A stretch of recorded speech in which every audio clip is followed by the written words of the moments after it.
Last night I saw Lester Maddox on a TV show with some smart-ass New York Jew. And the Jew laughed at Lester Maddox, and the audience laughed at Lester Maddox too. Well, he may be a fool, but he's our fool. And if they think they're better than him, they're wrong. Only one man has ever been described by a Randy Newman musical persona as a smartass New York Jew, and then by Mel Brooks as spectacularly Gentile. And that is because Dick Cavett, our guest today, is a many-splendored thing. He is protean. He contains multitudes. He is with us today partly to receive the 2016 Spirit of Katharine Hepburn Award, a not incidental award for him. He actually knew Katharine Hepburn pretty well and had chances to interview her on this show that was kind of the show that you did. If you didn't do interviews with anybody else, you would still do this one. Katharine Hepburn was notoriously tough to pin down about such things. Dick Cavett, welcome to the show. I'm so honored to be speaking to you. Well, I'm a little puzzled as to whether to be Jew or Gentile here after the first part of your introduction. But it's a subject that's come up before. In fact, I just happened to tweet. No, I don't tweet. I Facebooked about it today because my Dick Cavett's Watergate special brought the unwelcome shade of Richard Nixon into my life again. And I mentioned on it that whenever I feel a little blue, I go to YouTube and find Nixon's Secret Revenge on Dick Cavett show and Google it. And there he sits with his lickspittle H.R. Haldeman saying, Cavett, there must be some way we can screw him, yeah. And I have a hearty laugh. Well, I mean, and actually, ominously after that, Haldeman or somebody says, that's what we've been trying to do. Yeah, I think the line from the tapes is that's on the screen, too, there is... We've complained bitter about the Cavett show. And then he's interrupted by the great unindicted co-conspirator. Did you feel as though I don't know, did you get audited? I mean, sometimes when Nixon had enemies, you knew it, they would in fact try to screw you in some way. Well, yeah, the Yorba Linda Wonder exercised one of his hobbies, which was to illegally use the IRS to punish people. But all he could come up with, since I was always audited, was to audit my staff. Ooh. And I only found out about it about a year later when one of the staff members, there were two women, and one of them said to the other, hello, I was audited. And she said, so was I. When was yours? And they put two pieces together, and it turns out that my whole staff was. So Nixon could take pleasure in hurting people who don't make a great deal of money. But, the reason this came up was a Jew and Gentile. Mm-hmm. One guy called me and said, is there anything in your heart that feels in some way sorry for Nixon? And I said, well, in a way there is. The poor man died without the answer to his urgent question, is Cavett a Jew? Well, Mel Brooks could have straightened him out. I mean, he did call you spectacularly Gentile, right? Yeah, that was the day we met, and he was dubious. That was being my partner on the Ballantine beer commercials, which have a life of their own to this day. Yeah, so this was sort of during the height of Brooks and Carl Reiner. Carl Reiner wasn't doing this. Talk about big shoes to step into. Carl Reiner, possibly the greatest straight man who ever lived. And they told you basically to try to throw Brooks off balance, right? To hit him with something. It was all ad lib. That's how only way Mel will work.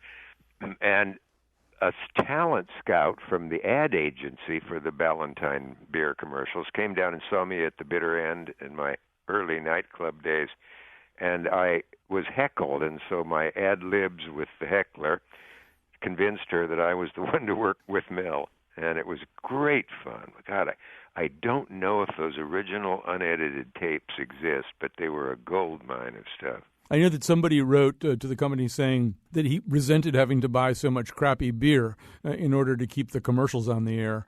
Yeah, well, it was more a poetic wording. It was, we love the commercials, but the beer tastes like piss. So that's a tremendous, compliment, really, that someone would drink bad beer just to keep your artistry alive. And that came from a member of the British royal family, but I probably shouldn't mention this. You and Mel Brooks have kept this friendship going for a long time. I love the way the HBO special begins. I think Mel Brooks looks at you and he goes, "I feel like a leopard on a branch in the jungle, and you're a rabbit coming by." What a memory you have.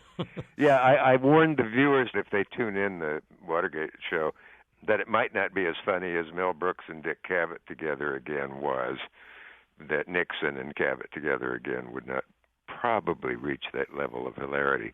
No, it's a terrific conversation, and you can sense the affection. And, he's just amazing. I don't know, is he 90 now? And he just has not lost anything. I'm trying to think. I thought Mel said on that show, which may not have been in the final cut, which he made of it, and I asked him his age, and he said, "I'm 82, I thought." And it seems I've seen that he's 86 now, but that's close. The thing that I love is that he and Reiner get together every day when they can, and he says, I saw an interview where he said he said they watch movies, and they don't care if there are movies that they've already seen because they don't remember what happens. Yes, God.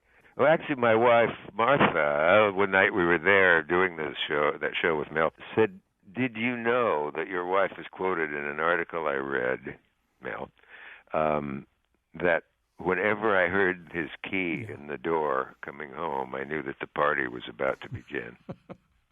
I remember that quote from your piece about him in the Times. That's approximately it. Yeah. So we're talking to Dick Cavett. We've got clips from the show that we want to play as we go along here, including ones that do involve Mel Brooks and, for that matter, Katharine Hepburn. But I wanted to ask you, as you look at the TV landscape these days, do you see yourself at all? Do you see the work that you did reflected in things that are on the air now? Or is there sort of nothing like what the Dick Cavett show was? Well, that's a bit complicated for me because of who I am. Right. What interests me right now is the fact that it's so well known around that decades is rerunning my old shows. In fact, there's one up with Danny Kaye and Julie Newmar and the great Dr. DeBakey, the heart doctor. And of course, that one was done in 1968 or 9. So I don't remember one word of it. I only remember something Miss Newmar tried to do to me later that night, but unfortunately it was in public, so it had to be cut off, so to speak. Dreadful choice of words. We'll just let the public think about that. But geez, it was. I didn't know they had started rerunning the shows. And they run them 4 times a day, usually at 8 in the morning, 2 in the afternoon, 8 in the evening, and 2 the next morning. So tons of people I'm wondering if more people are seeing them now than did before. It's a strange sensation to leave your house and have somebody come up and say, "You were great last night with Jimmy Hoffa." And it's a young person who maybe thinks the show was just done and had to look up, of course, who Jimmy Hoffa and I were. Well, I think there's nothing like the show right now, and probably if there's anything like the show, oddly enough, it might even be on public radio instead. I mean, one of the things that you did was to assume that people were capable of reacting with both humor and seriousness at the same time, reacting to a host who had intellectual heft but also was very funny, and that people would sort of sit still for a long-form interview that might range across a terrain of different subjects. And I'm not sure there really is anything quite like this. I mean, a show where on any given night, politics and literature and art and philosophy would all come tumbling around together for 90 minutes. Well, people keep saying to me, nobody's on for more than 7 minutes anymore. I honestly can say that first, the assumption being that you have a very good, interesting guest person and can fulfill with them Jack Parr's edict, "Kid, don't do interviews. That's Q&A and what's your favorite color and David Frost asleep over his clipboard with jet lag. Make it a conversation." And I realize that's the key. That's when it's going best. I think in some ways the people who came before you have more in common with you than the people who came after. Although I feel as though Stephen Colbert, in exactly the right format, could do a Cavett-type show. But absolutely. In fact, somebody pointed out that I said that more than a year ago in, I think, either one of my New York Times online blogs or a printed interview with somebody that we have a man here who will doesn't have to master it, he knows how to do it already, could do heavier or funnier or more interesting or whatever pieces of length and brilliance and being informed and having wit. I think it's important for people who maybe haven't heard the show, although who would that be, just to hear a little bit of this and a little bit of maybe what Jack Parr's talking about, too. Don't do an interview. Have a conversation. This is you talking to Richard Burton, or maybe letting Richard Burton say what he needs to say. And there is every conceivable excuse. Take a drink. I got a bad note, so I take a drink. I got a good note, so I take a drink. Mm-hmm. As to one would if you didn't have my particular self-control and, of course, the enormous assistance of my wife. Yeah. Without Susan, I think, without any exaggeration whatsoever, I might very easily be dead. I'm not joking, I mean that. Yeah. When I played Equus in New York 4 years ago, it was the first time in my life I'd ever been on the stage without a drink. And I shook and I shivered, and she knew, Susan knew, and I had, as you know, an enormous success in that, and the audiences were fantastically kind, and they gave me standing ovations and all that, but every night we never knew if I'd crack. Mm-hmm. Now, this is, I think your original question was, would you talk about booze for a moment? The fact that he felt comfortable saying that much, I'm not even sure I can imagine a circumstance under which a public figure on a TV show today would say what you hear him say there. I know. Well, those shows came about strangely. He said he might do it. He would like me to come backstage at Camelot and meet me and speak with me, and I did. And he said, I suppose I will do the show, but I'd rather not have an audience. And I said, well, it works best with an audience, but here's what we'll do. We'll have an audience. And if they make you uncomfortable at all, right at the beginning, we'll claim that a technical fritz-up has happened, and we'll send them out and do it the other way. Well, the first laugh he got, he did not want the audience to leave. It was only supposed to be 1/2 hour. I managed to get a second, and then another, and stupidly didn't say, Richard, let's do one more and we'll have a week. But that one was in the last of the 4, and I don't know if I'd have said it any earlier, but we got on such a good footing, and I thought this could be valuable. Well, as you know, it's a good bit longer than that bit you played, and it's about 5 or 6 minutes. It's worth going to if you or any of your friends are drunks. It was ordered up, or people pled. Well, every alcohol organization in the country, it seemed, upon seeing it, said, "Can we get a copy of this?" And it has saved people I've heard from. He was just vivid and riveting in it when he said that I know what you're going through, and I know what it's like when it's always 3:00 in the morning, and if you. It's just a stunning bit. It's actually, I think it's on YouTube, not only in the Burton interviews, but separately as Richard Burton talks about alcohol. So many people have seen it more than once, and everybody should. Listening to you do interviews, it's so clear that you have multiple agendas. I mean, you're a little bit of a thief in the night in that Janet Malcolm sense, right? You're trying maybe to get inside the circle of somebody like Richard Burton and see if you can get him to say things that he hadn't planned to say. On the other hand, you're also trying to facilitate just a general genial conversation, particularly in situations where you've got multiple guests. And then other times it seems almost as though chaos is going to unfold and you're just going to sort of stand back and let it unfold. Did you know every night, like, okay, I'm going to go out there with guest X or guests X, Y, and Z, and I'm going to try to make this happen? Did you have a plan going out? I think I can't remember any particular instances where I thought I'm going to try to goad this person into something they might not ordinarily do in order to make exciting, and will we ever get that word out of our vocabularies in show business, exciting moment in the show.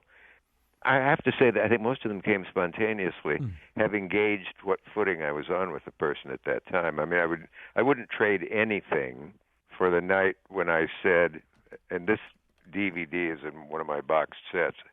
I think it's the one called Hollywood Greats with Betty Davis and Hepburn and Wells and Burton and everybody. I said to her, as it was going well, a 90-minute show with her, and 10 minutes in, I said, "This is fun, Betty, but why are you doing this? You're notorious for not liking this kind of thing." And she said something to the effect of, well, yes, but you're a gentleman, Richard, and I know I'm in good hands, and I'm sure you'll agree with me that the only thing I could have said then, or you would have said then, was, "So how'd you lose your virginity, Betty?" And she, of course, said, "I'll tell you." And she does. But also, part of temptation in that time was knowing that somebody you're talking to hates somebody else in the business who isn't there, or in politics, or in sports. And you can't resist the temptation of giving them a chance to have to say something nice about them. And I used to enjoy that. But again, with the great Betty Davis, I thought, I got to say something corresponding to the virginity thing that happened so well the last time she was on. So I'm going to give you her reading now and the exact timing of how it went when I gave her the opportunity to say something about a colleague. Mm-hmm.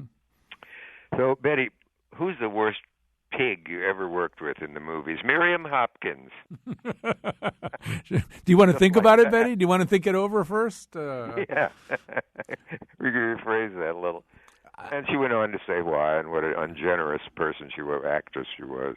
I think how refreshing to not get, well, yes, of the lovely people in this business.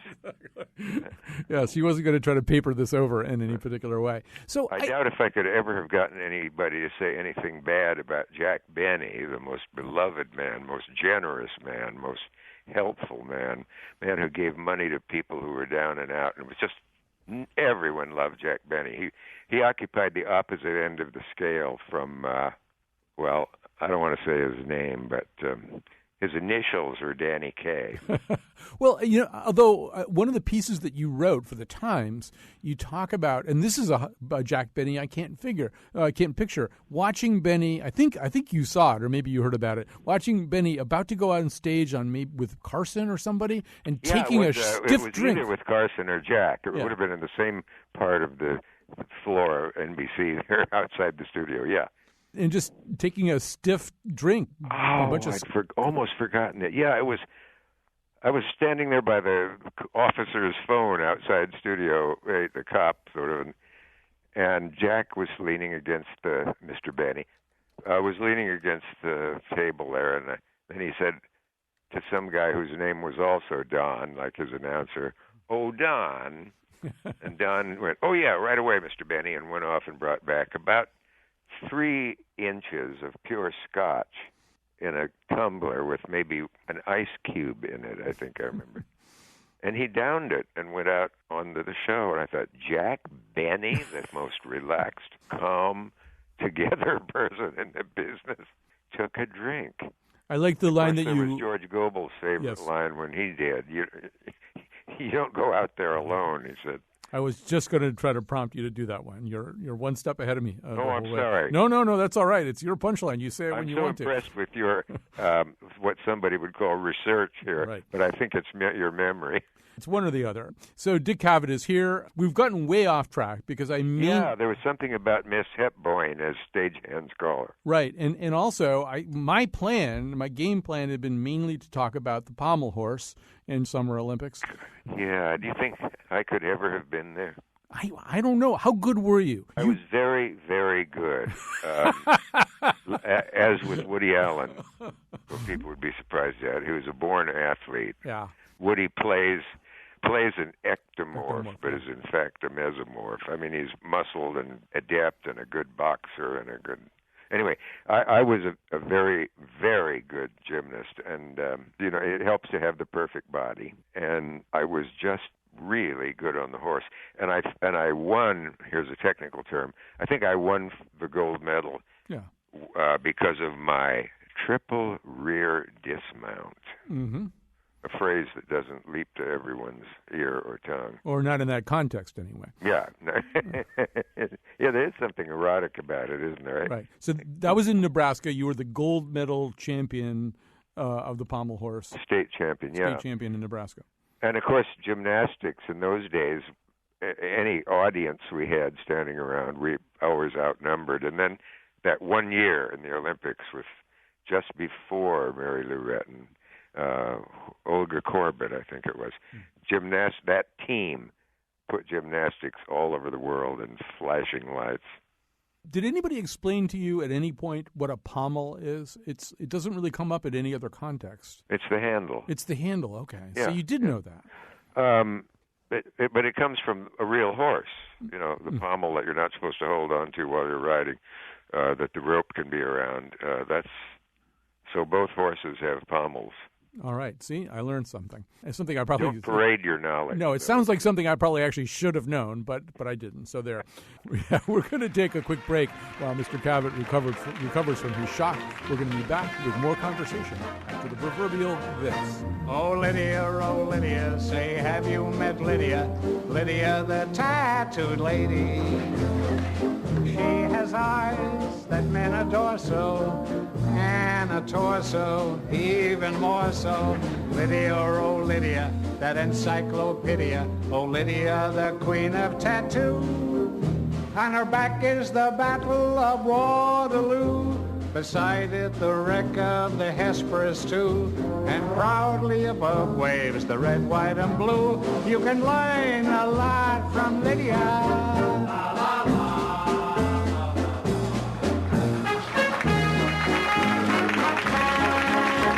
When a robe is unfurled, she will show you the world. We were talking to Dick Cavett. We went out with Groucho. We should come back in with Groucho. I have to say that these clips, it's hard to do a clip of a Dick Cavett interview because, in fact, the joy of the interview is the long formness. Not that that's a word of it. But here's Groucho Marx on the Dick Cavett Show. It's the year is 1969. You know, you're one of the best and wittiest conversationalists.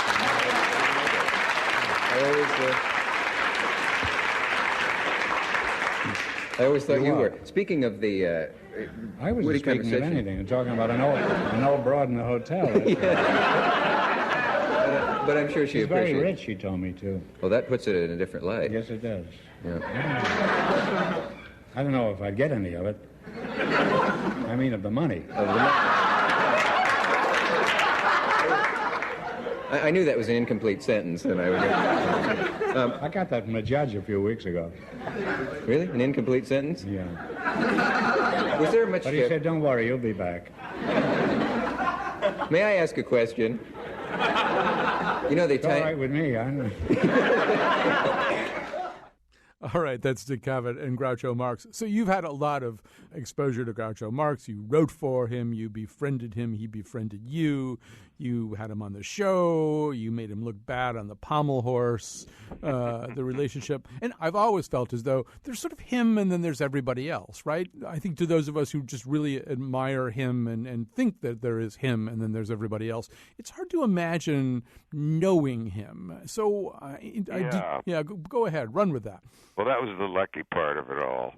And it always seemed like something I ought to pinch myself for, that I got to such a good relationship with him, and he was on the show about 10 times, that Groucho Marx, Groucho Marx would come to New York and call me up and say, let's go to a play tonight or go to a movie or something. And I never really got jaded about that. It always was there. He knew my name. It took me a while to get used to. By the way, I noticed an interesting thing there in that bit from Lydia. He says, Lydia, oh Lydia. Mm-hmm. He adds the final New York sort of R, the one the Kennedys dropped at the end after a vowel. Oh, the first time he says Lydia in that short space. So it's Lydia, oh Lydia. Interesting for speech people only, and probably none of your listeners. No, we're big with speech pathologists, actually. It's a huge part of our demographic. You know, it was always fun to watch you with amusing disruptors. So we just heard you and Groucho just batting it back and forth. But, you know, he's Groucho, so he's a couple of seconds ahead of everybody, including you. The other person that I used to love watching you with was Zero Mostel. I think I remember him even picking you up and slinging you over his shoulder on at least one occasion. Gosh, that's startling, but you can't imagine how much memory of those shows is lost to me. No, I can, actually. And it was lost to me then. I mean, you have to flush the show away in order to do the next 15.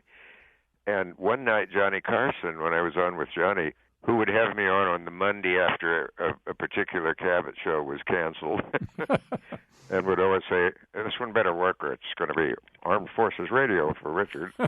But we were great friends, and one night during a break, the band break after 12:30, and Johnny had the band play extra loud so he wouldn't have to talk to the guests sitting there. He said, Richard, do you ever, and he kind of wiped his brow, do you ever forget who you had on? And I said, well, sure, you know, there are so many after. No, I mean that night. At that point in his life, he had a wife on the ledge and was drinking a lot and was worrying about himself. And I said, what happened? And he said, I went home and the doorman said, who'd you have on tonight, Mr. Carson? And I said, well, we had the usual four. We had, and I couldn't think of anybody. Well, I liked him so, and I wanted him to be happy, and I thought, oh, this'll help. Mm-hmm. I said, I came home one night, and they said, how'd the show go? And I said, fine, and it was one of the one-person shows. And they said, who was it? And I said, it was, my God, they sat right there. It was some minutes, and that's a long time, mm-hmm. before I could come up with the admittedly obscure name Lucille Ball. Now, I had just sat for almost 2 hours with her, and that's when I realized you have to flush that show away, and that the you who does the show is not the real you, and you're now the real you trying to think of the show you did. And I wish the me that remembers were here to hear it. Well, also, when you're hosting something and interviewing somebody or moderating a conversation among three people, you may be the least attentive listener in some ways. You have to listen really carefully, and at the same time, you're splitting your mind off someplace else. You have perceived that perfectly, and I know that the first week of being saddled with 90 minutes of airtime that you've never done before, and all the distractions.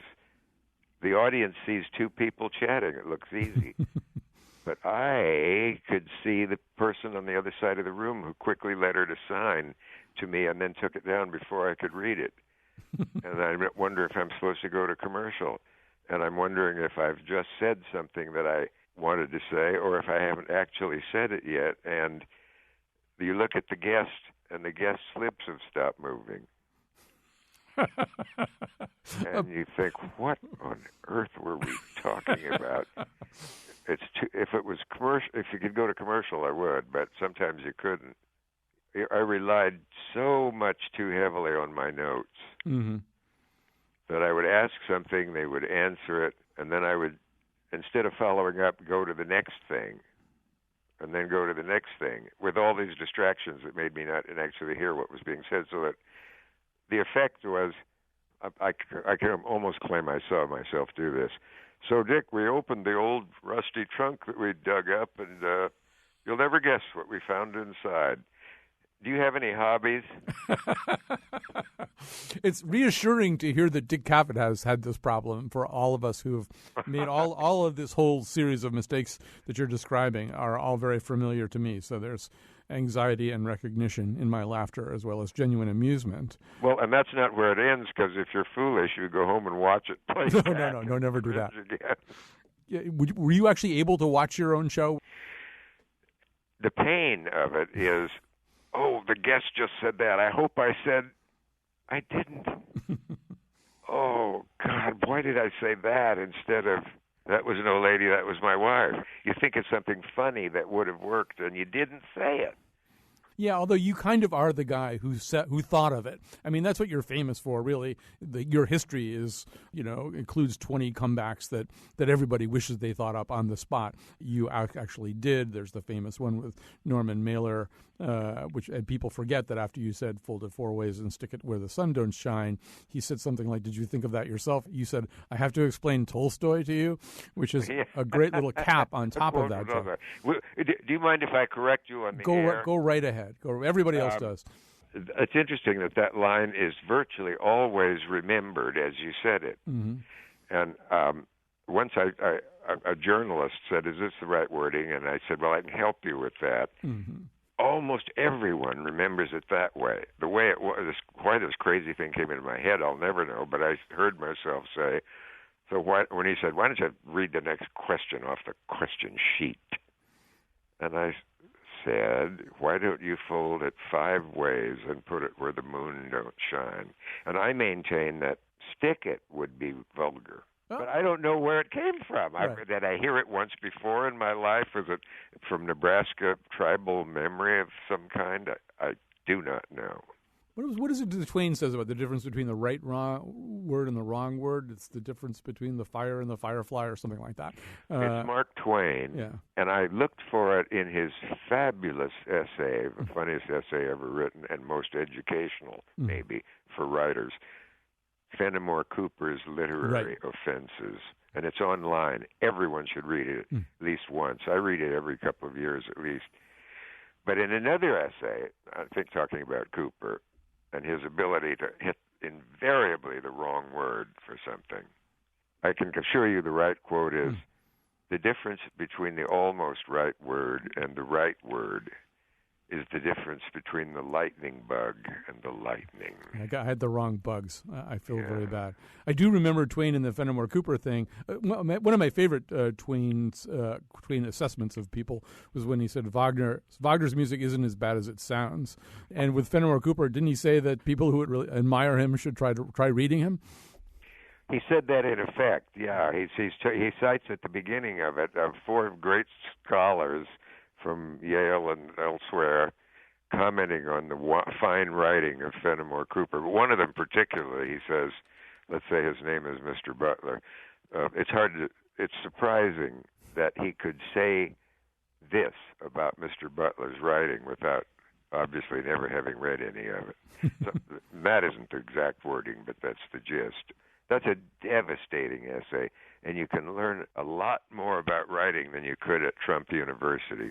We are going to come to that name at some point. I have some questions for you about that. But, I think the other thing that you did and you were comfortable with and somehow or other got a series of networks comfortable with that they are still not comfortable with otherwise is the idea of something very unplanned and borderline disastrous happening. People walking off sets, people showing up drunk, people doing things where probably an awful lot of other performers and producers would say, well, we just won't put that one on the air. That's just, we can't have that. Yeah.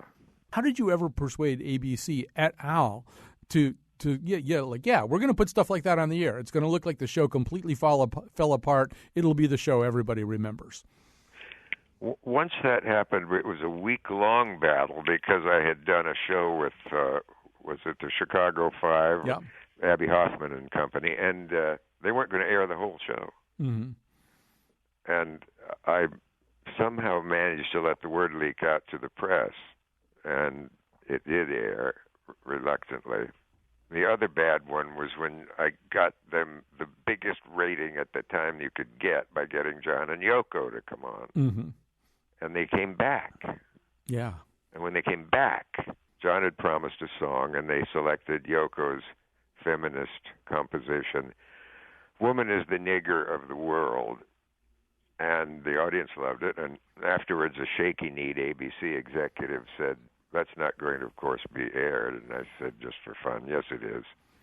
And so he had to come back the next day.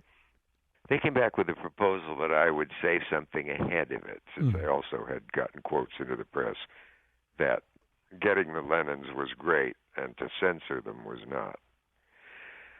So the time came and they said, "All right, Dick, we've agreed that if you will you will make a statement before the song, a kind of warning statement, you know. And I said, oh, for God's sake. And they said, well, you know, people will be offended. And I said the only possible answer to that, which is so. But I agreed to that. The song played, and there were about 400 protests, none of them about the song, all of them, as one woman put it, about that mealy-mouthed statement you forced Dick to stick in before the show. How dumb and immature do you think we are? I felt good about America that nobody protested the song they were trembling about. Okay, it is time to ask the question. If somebody proposed to you to do 90 minutes with Donald Trump, would you do it? And like a shot, yes. What do you want to know about him? I mean, one of the questions that's come up again and again, I'm sure you read Mark Singer's piece and some of these other pieces about him, is there an interior life? Is there something that we can't see? That often was something that you would go after with an interviewee. What do you want to know about him? Well, that's an interesting way of bringing the subject up. I think I would want to know if he has been advised frequently to get psychiatric treatment or just now and then, because of the number of people in that field who have laid out the number of symptoms of a kind of manic hysteria that's in him, where he can't control his speech, where he sticks on a word, stops, and changes the subject instantly, and exhibits many other instances of signs of mental imbalance. So, yeah, I don't know what he'd say to that. Mm-hmm. Is there anything about him that you are not appalled by? I mean, do you find him intriguing at some level or just appalling? He's intriguing in the sense of an enigma, and how, I don't know what it is the most about him that appalls me. It's the menstrual blood joke, the picking on a Gold Star family, the imitating a man's palsy on camera, the misogyny, the serial lying, the no class exhibited by pocketing the nice man's Purple Heart instead of saying, this is a great, great honor and it belongs to you, and handing it back. Mr. Cavett, as Pat Paulson would say, picky, picky, picky. Yeah, picky indeed. You're hearing an interview that we recorded with Dick Cavett earlier in 2016. I think it was one of those interviews that we occasionally do where the person who's giving us the interview initially thinks that maybe they're just going to talk to us for 15 minutes, and I think Mr. Cavett and I probably could have talked for another 2 hours. So I hope you enjoy the rest of it, which will come back right after this break.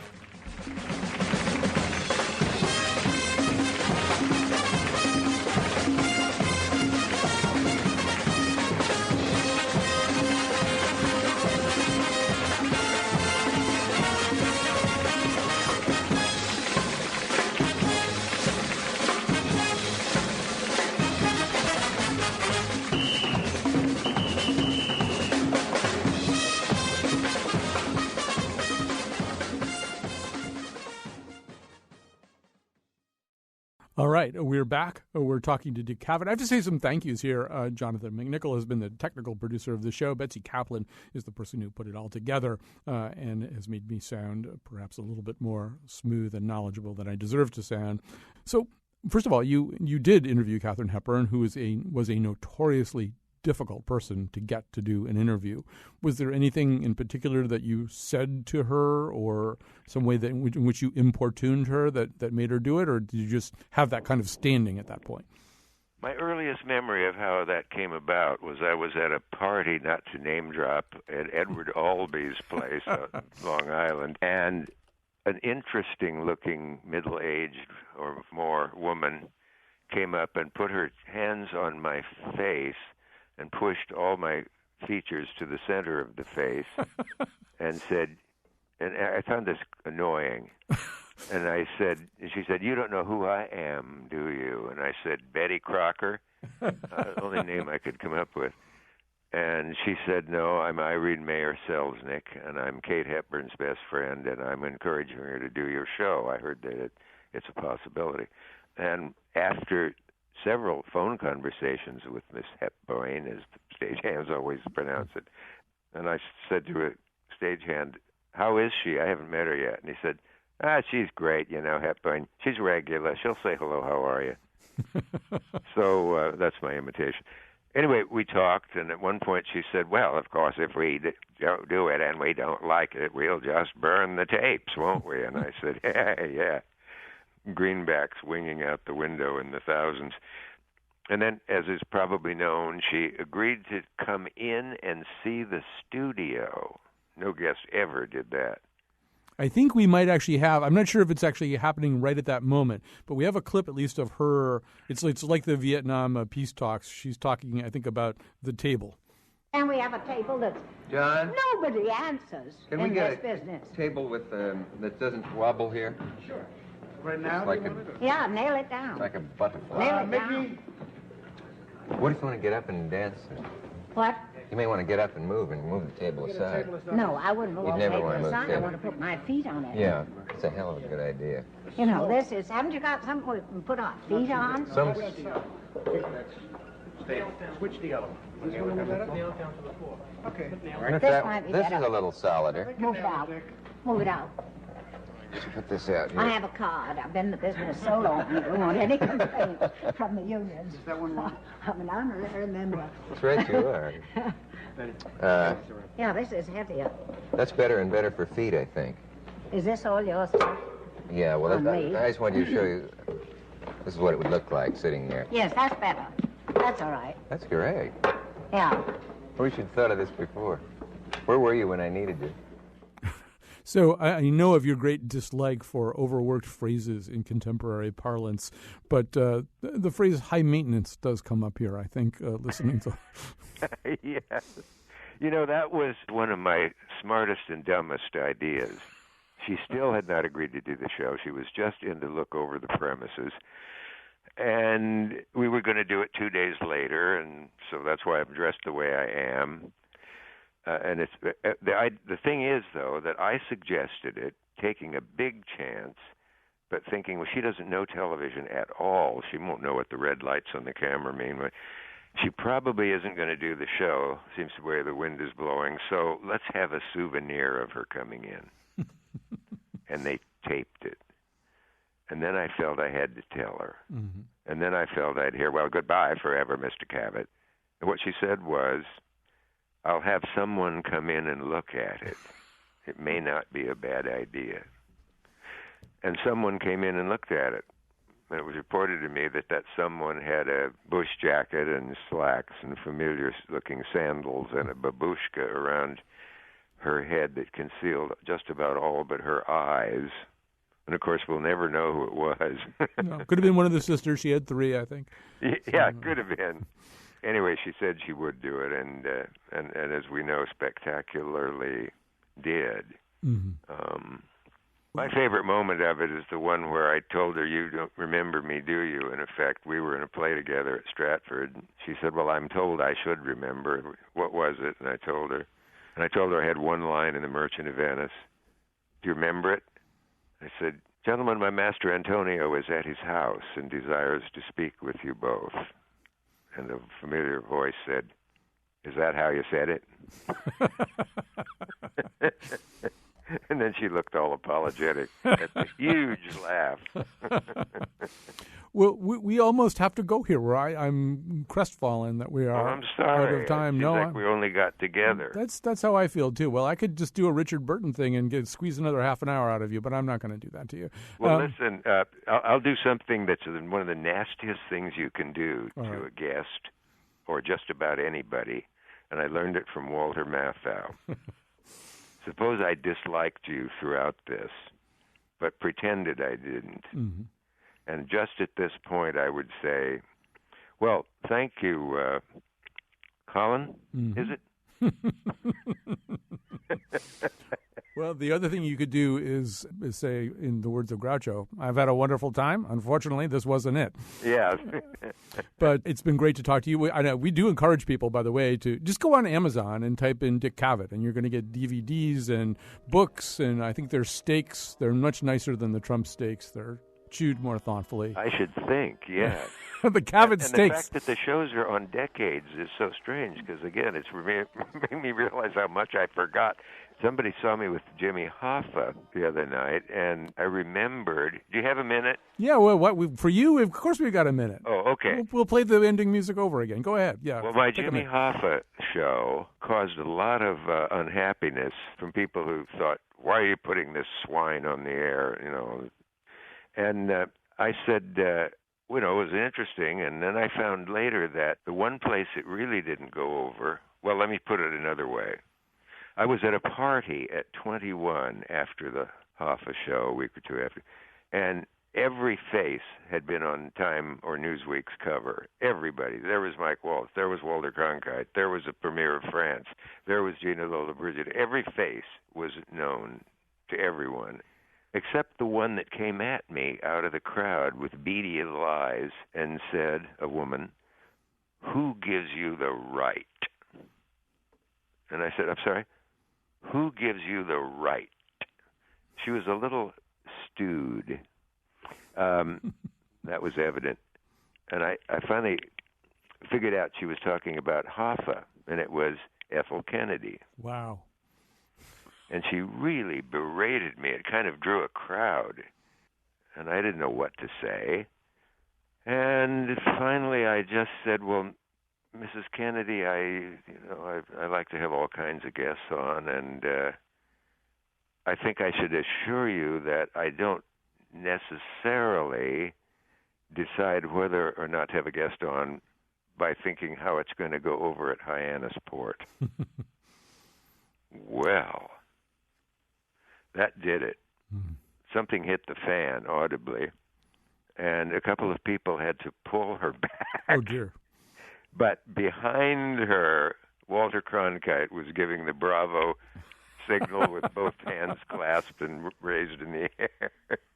Well, that's, Walter Cronkite is a court beyond which there is no appeal. So you won that round. I like that. I met her about 3 months later, and she had no memory of it. So. Well, I could talk for another hour, but I don't think it's the best use of your time. So we are going to just thank Dick Cavett profusely. We're going to go out with something that may not be available on Amazon, but then again it may, and that's Dick Cavett and Ray Charles singing. Yes. Singing "Am I Blue?" Am I blue? I got your key now. Am I blue? Ain't these tears in these eyes? Wait a minute, that's all. Oh, you did it. Isn't that nice? I think that's good. Could you tell?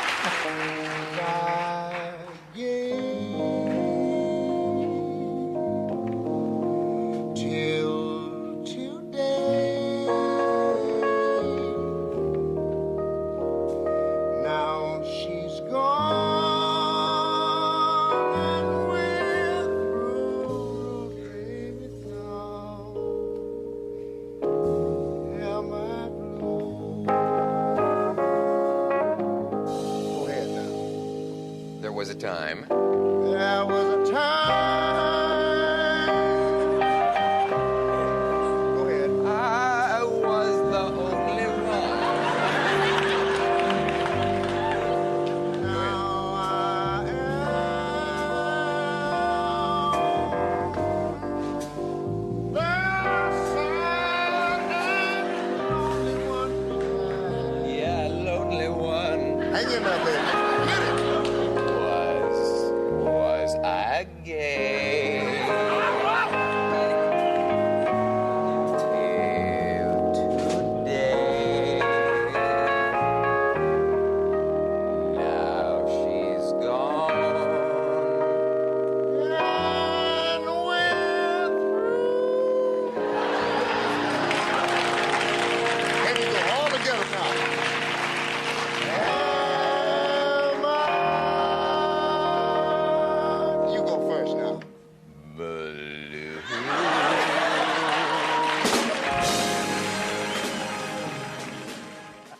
That made me cry. I just loved him so. All right, listen, it was so great talking to you, sir. Don't be a stranger. Oh, you made this very, very painless. Colin, is it? It is Colin, yes. Thank you.